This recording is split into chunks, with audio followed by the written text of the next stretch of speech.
За энэ баримтлалыг эрүүл мэндийн яам, дэлхийн эрүүл мэндийн байгууллагатай хамтран боловсруулсан байна. Гэхдээ нэг талаас Монгол улсын алсын хараа 2050 урт хугацааны хөгжлийн бодлого болон шин сэргэлтийн бодлого, дунд хугацааны зорилтод хөтөлбөр, түүншийн эрүүл мэндийн салбарт хэрэгжүүлэхээр батлсан үндэсний хөтөлбөр, арга хэмжээний төлөвлөгөөнүүдийг одоо үндэслэн боловсруулсан гэдгийг бол хэлхийг хүсэж байна.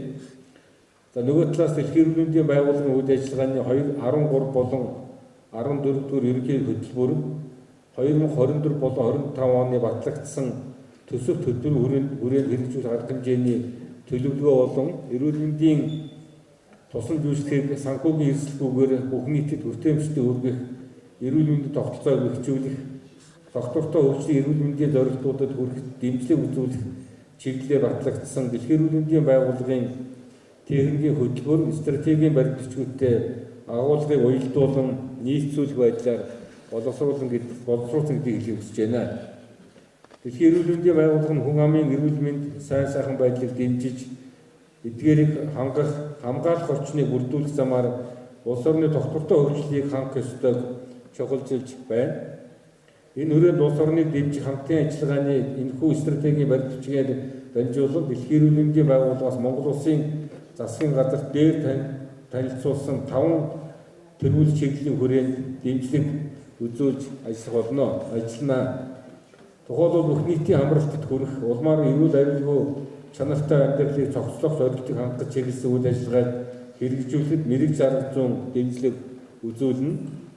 Цаашдаа дэлхийн эрүүл мэндийн байгууллагын үйл ажиллагааны 14 дугаар ерөнхий хөтөлбөрийн үзэл санаа агуулгын хүрээнд өөрчлөгдөн буй дэлхийн ертөнцийн нөхцөл байдал, түүнээс хүний эрүүл мэндэд үзүүлэх сөрөг нөлөөллийг сөрөг төсвөрлөж, өөрчлөлтөд соргог байж сорилтыг боломж олгон өөрчлөх чадварыг бий болгох замаар эрүүл мэндийн тогтолцоог бэхжүүлэх зорилт дэвшүүлж байгаагаараа энэ удаагийн стратегийн баримт бичиг онцлогтой гэдгийг хэлхийг хүсэж байна. Монгол улсын засгийн газар болон дэлхийн эрүүл мэндийн байгууллагын хамтын ажиллагааны стратеги маань өөрөө 5 тэргүүлэх чиглэлтэй байгаа. За юуны өмнө эрүүл мэндийн тусламж үйлчилгээг хүргэх, эрүүл мэндийн аюулгүй байдлыг хангах өндөр гүйцэтгэлтэй тогтолцоог бий болгох, хоёрдугаарт Монгол хүн бүрийн эрүүл мэнд, сайн сайхан байдлыг дэмжих, гуравдугаарт эрүүл орчин бүрдүүлэх, уур амьсгалын өөрчлөлтийн нөлөөллийг бууруулах, ирээдүйд соргох шуурхай байх чадварыг бий болгох, тавдугаарт нь эрүүл мэндийн төлөөх дэлхийн техник болон бус нутгийн түншлийг өргөжүүлэх гэж байгаа. Тэгэхээр миний хувьд дэлхийн эрүүл мэндийн байгууллагын яг бүсийн захирлын хувьд анхаарж байгаа бас асуудлууд байна. За юуны өмнө манай байгууллага бас бүх нийтийн эрүүл мэндийн хамралт гэсэн ойлголтоор дамжуулж бас хүн нэг бүрийн эрүүл мэндийг хамгаалах, за ямар нэгэн өвчлөл, эрсдэл түвшин зүйл тохиолдлоо гэхэд бол санхүүгийн ямар нэгэн хүндрэлгүйгээр чанартай эрүүл мэндийн тусламж үйлчилгээ хүртэх, үүнийг гэртээ аль болох ойрхон байрлалаас хүлээж авах нөхцөлийг бүрдүүлэхийн төлөө чамааж ажиллахыг бол хичээдэг. За энэ уриалгыг бүх гишүүн улс орнуудад дэвшүүлдэг байгаа. За нэг эрүүл мэнд гэсэн үзэл баримтлалыг бид өөрсдийнхөө ажилдаа удирдлага болгодог. Тэгэхээр бүсийн захирлын хувьд болохоор би юуны өмнө энэ эрүүл мэндийн тогтолцоог аль болохоор үр дүнтэй тусламж үйлчилгээ хүргэдэг болгох, за үүнд анхаарчдын тусламж үйлчилгээг сайжруулахад анхаарлаа хандуулж байна. За хоёрдугаарт болохоор уур амьсгалын өөрчлөлт бас эрүүл мэндэд маш их нөлөөлж байгаа. За энэ байдалд бид нэр бол анхаарахаас өөр аргагүй юм аа. Тэгэхээр дөнгөж сая Монгол улсад ч гэсэндээ зууд тохиож байгаа энэ үеэс та нар бас ажиглал дүгнэлт хийж байгаа бах. Энэ уур амьсгалын өөрчлөлт өрнөснөөс болоод энэ байгалийн гамшигт үзэгдэл бас нэлээд хүнд байдлаар бидэнд бол тусч байна. За үүнийг бид нэр бол яхаагүй анхаарах ёстой. Эрүүл мэндэд нөлөөлж байгаа байдлыг бид нэр шийдвэрлэхээр ажиллах ёстой. За гуравдугаарт нь болохоор өнгөрсөн цар тахлын үеэр бий болгосон сургамжаа бид бас алдалгүйгээр дараагийн цар тахлаас өмнө тогтолцоонд шингээх хэрэгтэй гэж үзэж байгаа. Тэгэхээр энэ гурван чиглэлээр би яг захирлын хувьд бол анхаарч ажиллаж байна. Тэгэхээр бас нэг чухал шинжилэл бол энэ цахим эрүүл мэнд, цахим шилжилтийн асуудал байгаа. Тэгэхээр би Монгол улсад бас өнгөрсөн жил Аз намхан далайн парламентын гишүүдийн чуулга уулзалтанд оролцохоор хүрэлцэн ирсэн. За тэр үеэр Монголд анхаарчдын тусламж үйлчилгээ ард иргэдэд яаж хүргэж байгаа, ялангуяа нүүдэлчин малчин иргэдэд бас ямар онцгой тийм мобайл технологи ашиглаж хүргэж байгааг бол өөрийнхөө нүдээр харсан юм аа. Тэгэхээр энэ технологийн дэвшлийг бас үйл ажиллагаанд нэвтрүүлэх нь бол зайлшгүй шаардлагатай ажиллагаа. За хоёрдугаарт нь болохоор бид нэр аливаа эрүүл мэндийн асуудлыг бол бусад түнш, бусад салбарын оролцоогүйгээр шийдэх боломжгүй юм аа.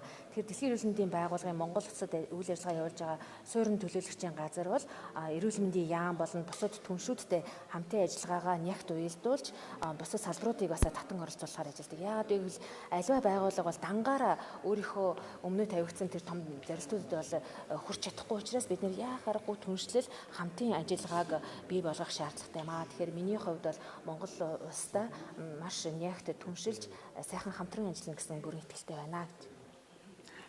Thank you very much. To improve effectiveness for health service delivery and perform public health functions and to future challenges while evolving in synchrony to the rapid advancement of science and innovation. So also we need to build agility for the future again in the expectancy by closing the inequity gap and addressing the underlying risks for the of the country. It should advance equity and call for growth. So it's very important to make the Mongolian institutions to be fit for the future. Mongolia is very proud of the steep achievements in life expectancy.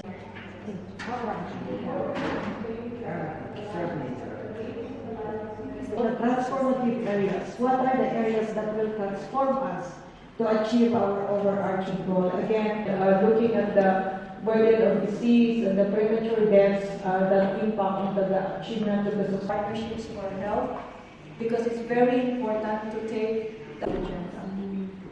And in the implementation, there are 4 modalities for implementation. Of course, partnership, say, the partnership with other sectors to deliver for health impact, and then deliver. Mongolia has made enormous progress in raising the life expectancy at birth compared to the previous 30 years and is committed to maintaining such achievements. Of 16 nations to win a pandemic fund single country reward in the inaugural